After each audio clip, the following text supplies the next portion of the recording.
Hey y'all, so today I'm going to show you how you can change the size of your banner or your button if you're on a PC and you're using PowerPoint to make up your banners and buttons.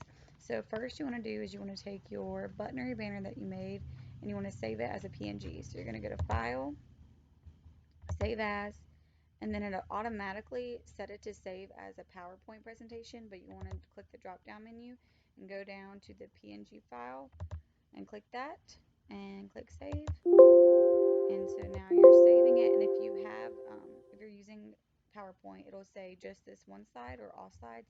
And you want to separate them individually. So you want to pick just this one.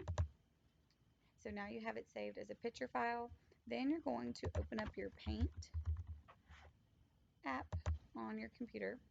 And so you have your Paint app and you're going to go to File, Open, and you're going to open whatever button or banner you're working on. You're going to go to open, and now you see you have your button there, but then you also have all this blank white space from your PowerPoint.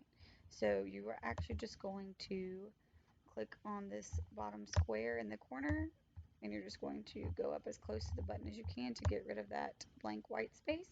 And so now you have your button that's not going to take as much room up on your Canvas homepage. So now when you insert this, all you'll see is just this tiny little white outline, and then mostly the button will be taking up your area. And then you're going to save as. I just save it as the same thing it was named before. Again, make sure it's PNG, save, and there you go.